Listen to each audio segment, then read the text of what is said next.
Hello guys, good afternoon. ಎಲ್ಲರೂ ಹೇಗಿದ್ದೀರಾ? ಚೆನ್ನಾಗಿದ್ದೀರಾ ಅಂದ್ಕೊಂಡಿದ್ದೀನಿ. ಇವಾಗ ನಾನು ನಿಂತಿದ್ದು ಮಾವಿನ ತೋಟದಲ್ಲಲ್ವ, ಮನೆ ಮುಂದಿಂದು. ಸೊ ಇಷ್ಟೊಂದು ರಾ ಮ್ಯಾಂಗೋಸ್ ಇರುವಾಗ ನಾವು ಯಾಕೆ ಏನಾದರೂ ಮಾಡಬಾರ್ದು ಇದರಿಂದ? ಬನ್ನಿ, ಇದರಿಂದ ಏನು ರೆಸಿಪಿ ಮಾಡ್ತೀನಿ ನೆಕ್ಸ್ಟ್ ವಿಡಿಯೋ ನಿಮಗೋಸ್ಕರ.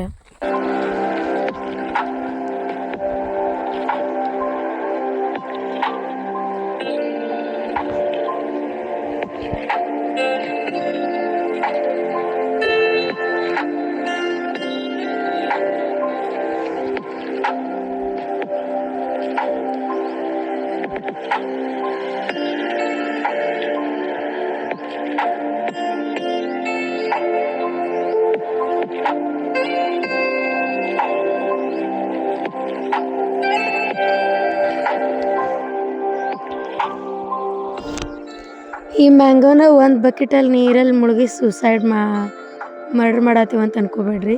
ಯಾಕಂದ್ರೆ ಅದಕ್ಕೆ ಸ್ವಿಮ್ಮಿಂಗ್ ಬರ್ತೈತಿ ನೋಡ್ರಿ, ಎಷ್ಟು ಚೆಂದ ಸ್ವಿಮ್ಮಿಂಗ್ ಮಾಡ್ತೈತಿ. ಅದಕ್ಕೆ ಒಂದು ಸತಿ ಅಲ್ಲದೆ 4 ಸತಿ ಹಾಕಿ ನಾವು ಮರ್ಡರ್ ಮಾಡಕ್ಕೆ ನೋಡಿದ್ವಿ ಅಂತ.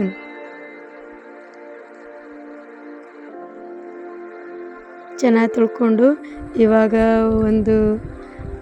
ಈ ಕಡಲೆಬೇಳೆನ ಒಂದು 30 ಮಿನಿಟ್ ನೀರಲ್ಲಿ ಹಾಕಿ ನೆನೆ ಇಟ್ಟಿದ್ದೆ ನಾನು.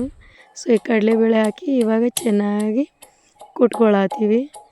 ಸೊ ಚೆನ್ನಾಗಿ ಕುಟ್ಕೊಂಡ್ಮೇಲೆ ಇವಾಗ ರಾ ಮ್ಯಾಂಗೋ ಚೆನ್ನಾಗಿ ಕೊಬ್ಬರಿ ತುರೋ ಮಣೆಯಲ್ಲಿ ಚೆನ್ನಾಗಿ ತುರ್ಕೊಳತ್ತೀನಿ.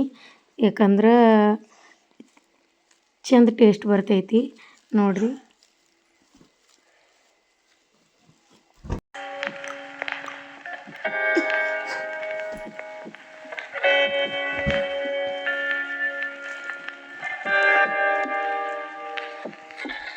ಇವಾಗ ಎಲ್ಲ ತುರ್ಕೊಂಡಾದ್ಮೇಲೆ ಈ ಥರ ರೆಡಿ ಆಗುತ್ತೆ ನೋಡ್ರಿ. ಎಷ್ಟು ಚಂದ ಒಂಥರ ರೈಸ್, ಬಾಸ್ಮತಿ ರೈಸ್ ಕಾಣುತ್ತಲ್ಲ, ಆ ಥರ ಕಾಣುತ್ತೆ ಎಳೆ ಎಳೆಯಾಗಿ.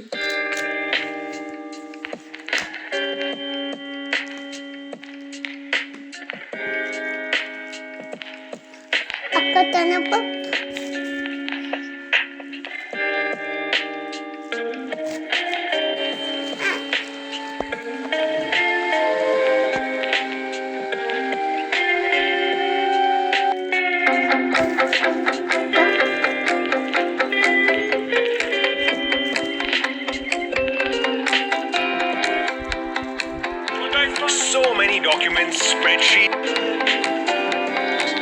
ಇವಾಗ ತುರ್ಕೊಂಡಿರೋದೆಲ್ಲ ಇವಾಗ ಬೇಳೆ ಚೆನ್ನಾಗಿ ನಾವು ಅದ್ರೊಳಗೆ ಕೊತ್ತಂಬರಿ, ಆಮೇಲೆ ಒಂದು ಹಸಿಮೆಣಸಿನ್ಕಾಯಿ, ಸ್ವಲ್ಪ ಸ್ಪೈಸಿ ಇರಲಿ ಅಂತ, ಭಾಳ ಸಪ್ಪೆ ಆಗತ್ತೆ ಹಂಗೆ ಮಾಡಿದ್ರೆ.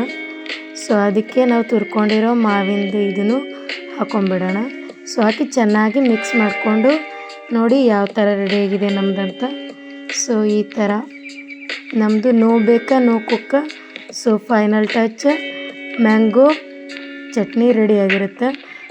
ಎಂಜಾಯ್ ಮಾಡಿರಿ, ಟೇಸ್ಟ್ ತುಂಬ ಚೆನ್ನಾಗಿರುತ್ತೆ.